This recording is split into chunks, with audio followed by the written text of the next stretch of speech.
I hope you enjoyed the observing and describing class. The next class that we are going to talk about is life skills. Life skills are important to all of us. We all develop social skills and a way of behaving in social situations that works to our benefit.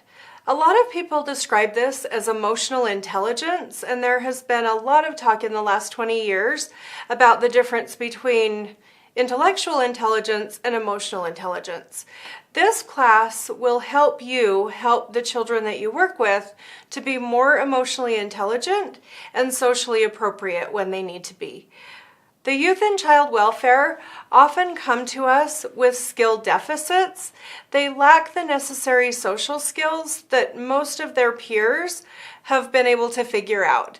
There are lots of reasons for this. Some of them have to do with their environment. Some of them have to do with their brain chemistry. There are many reasons why the children come to us with skill deficits. We have found that helping them build social skills is effective, regardless of why they come to us with the problems that they do. For example, when we're helping youth develop social skills, some of it is partially developmental. They're just not old enough to know the things that they need to know, and as part of normal child development, they will learn those things. Also, it's important to remember that the brains of our children and teens are still developing. They have had some formative experiences that make it so that unhealthy neural pathways in their brains are myelinated. I'm not going to get too deep into the weeds on this because myelination is a very, deep concept. But essentially what it means is that after a number of repetitions of a certain behavior and consequence happening, there are myelinated pathways in our brains that make it so that we can short circuit and not have to think too much when things are happening. A good example of this is driving to work. How many of you have been driving to work at a job that you've had for a number of years, and you pull into the driveway or into the parking lot and you don't remember how you got there? You were on autopilot. Your brain just knew where to take you. You knew that when a light turned red, you needed to stop.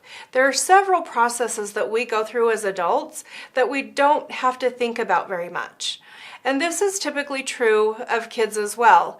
If they have learned that if they do something wrong, that they might be yelled at or they might be hit, then there's a pathway in their brain that gives them a way to respond to that that is very deeply ingrained in them.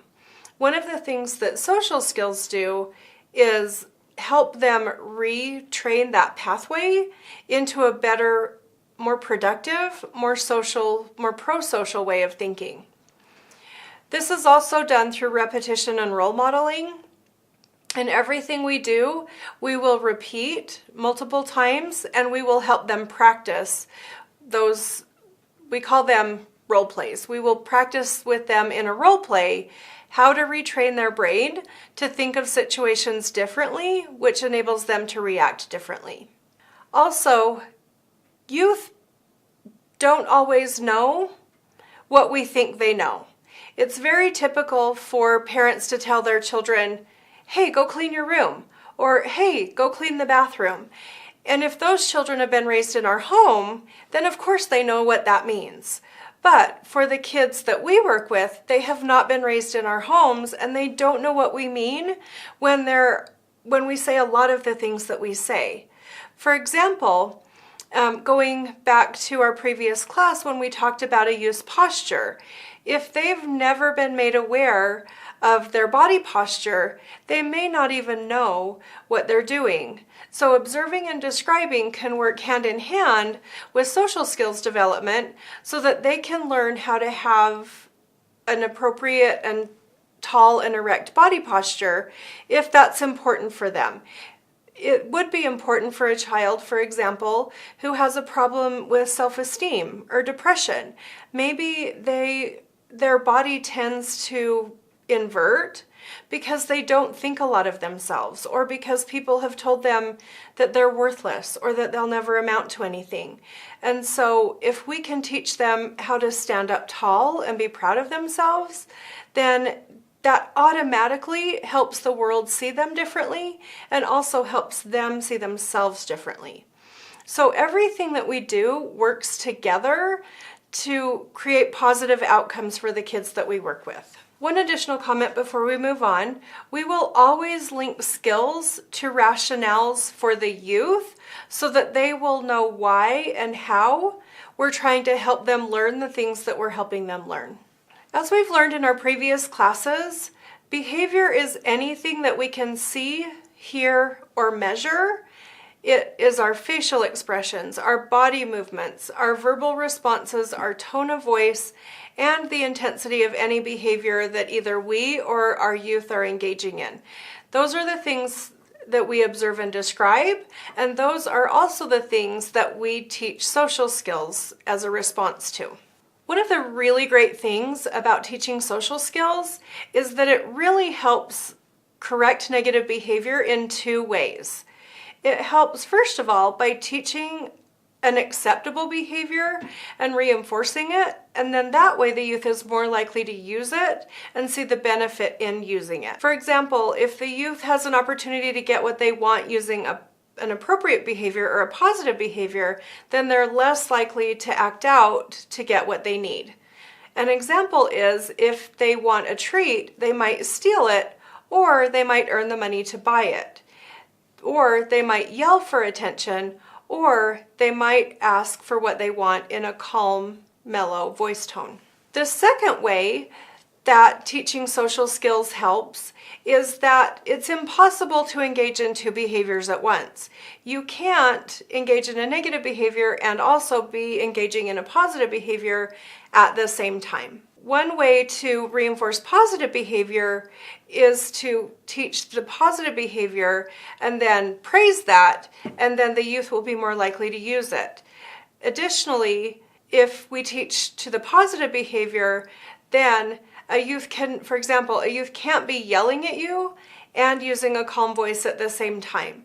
They can't be running and walking down the hall in school the way that they're supposed to at the same time. So oftentimes teaching that positive behavior teaches a child that they don't have to engage in the negative behavior, and you never even have to talk to them about the negative behavior because you've taught them the appropriate way to do something. There are three main ways that we teach life skills or social skills. Those are social skills, and those are really just the basic social skills that everybody thinks about when they think of social skills.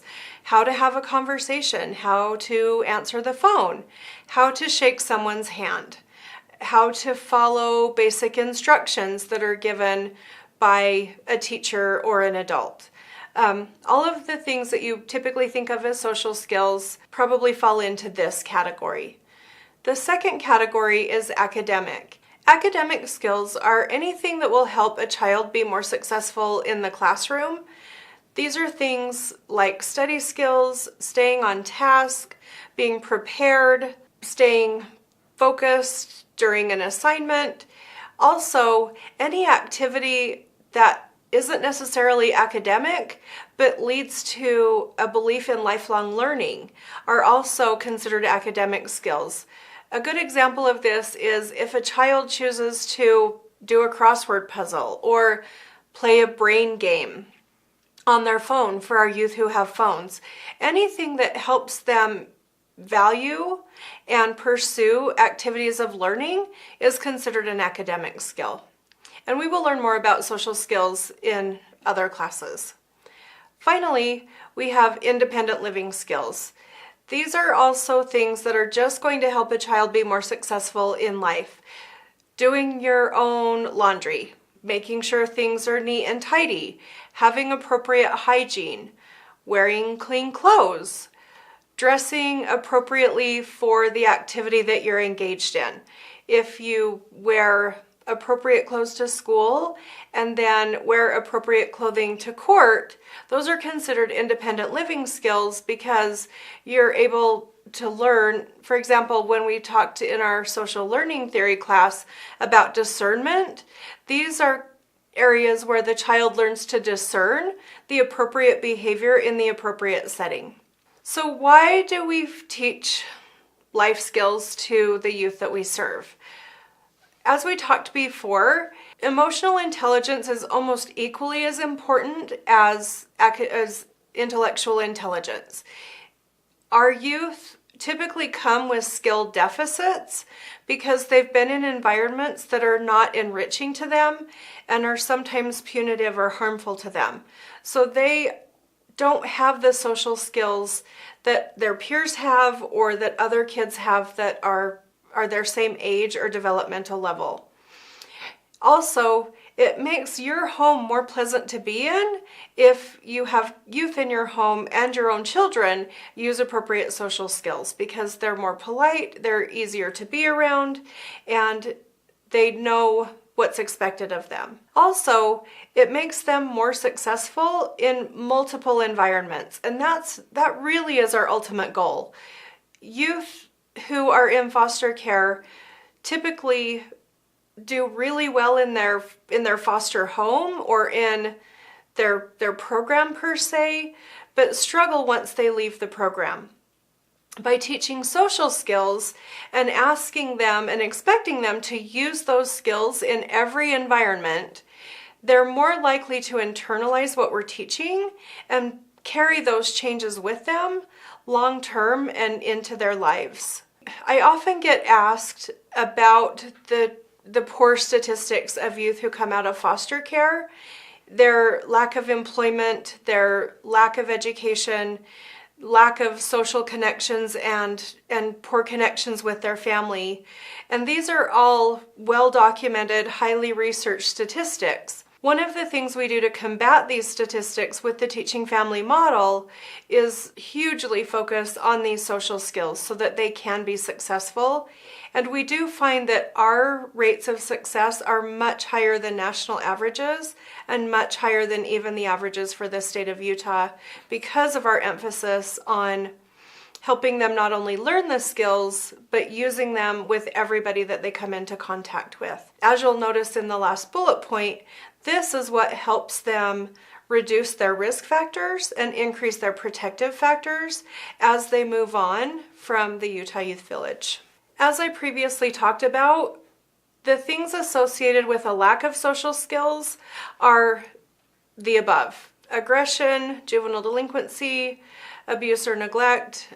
For our kids that go back to their home environment, if they have really learned these social skills, then they are less likely to experience abuse or neglect because they can engage with their parents in a more positive way, and essentially they change the pattern in which they engage with their parents. So they've changed that dynamic within the family. It's always more helpful if the parents have also gotten help, but we'd still see success even if only the child in the program is the one that has made the change. Also, the problems associated with a lack of these skills are more mental health diagnoses, loneliness and inability to make friends, also learning disabilities and failure in school, which are all consistent with the research that I was talking about. Here are just a few examples of the typical social skills that we teach to the youth in our program. Again, it's anything that helps them build socially appropriate behavior.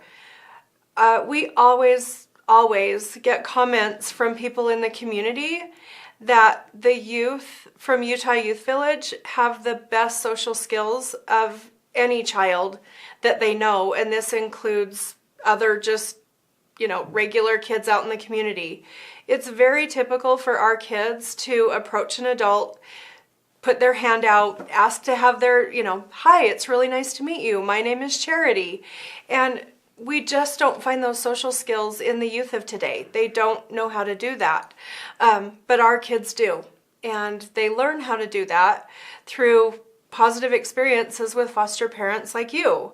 We want you to and expect you to teach them how to get a job and how to introduce themselves to someone, how to get friends and how to keep friends, how to be a good friend. All of these things are really helpful in the overall life of the child. Okay, the next thing we're going to talk about in a little bit more detail are our academic skills. I went over this list briefly before. Let's go into a little bit more detail. So for example, completing your homework or using good penmanship. Again, important. They're important to the children that we work with. If they go to school but don't have the necessary materials to complete their homework, if they're in a geometry class and they don't bring a compass or a ruler or any of the things that they need to complete their geometry homework, obviously they're going to be less successful. So we teach them, even if this isn't a natural skill or strength for them, to go through their backpack at night. Make a list of the things they need for the next day. Use their day planner. Teachers are often really impressed with our kids because they're able to go from failing almost everything to A's and B's and a few C's in a matter of just 1 quarter or 2 quarters because of our focus on academic skills. The last thing we're going to talk about are independent living skills. They are important to our kids because they have often come from a deficit environment. They unfortunately have been in homes where their parents have not been successful and have often had independent problems of their own, some with drug and alcohol abuse, some with domestic violence, some with other mental health diagnoses that make it really hard for these moms and dads to teach their kids the things that they need to know to be successful in their lives. We feel it's our obligation and our duty to teach these kids how to be successful adults. So the youth in our home will learn how to do banking skills. They will learn job skills. They will learn how to grocery shop and do meal planning. You are an integral part of helping them learn the things that unfortunately their parents have been unable to do for them. We often take our kids grocery shopping or to the gas station and have them say things like, "Wow, you can buy groceries for a whole week? You can fill your gas tank all the way to the top? You don't have to put gas in your car $5 at a time?" And at the same time that this is horribly sad, it's also very encouraging because you are exposing them to a life that they didn't even think was possible. And by really focusing on independent living skills and a future orientation, they learn to believe that they can be and do and have anything that they're willing to work hard enough for.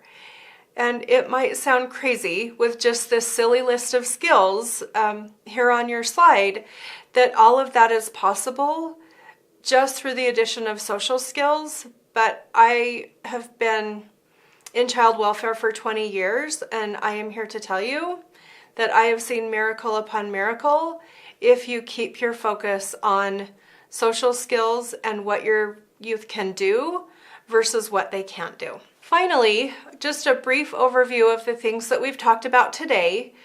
There are 3 main categories of life skills that we teach: social, academic, and independent living. We teach social skills to help our kids address inadequate or inappropriate behaviors. Teaching skills changes behavior by providing a positive alternative behavior or skill. It also helps by providing a positive opposing behavior that prevents them engaging in the negative behavior.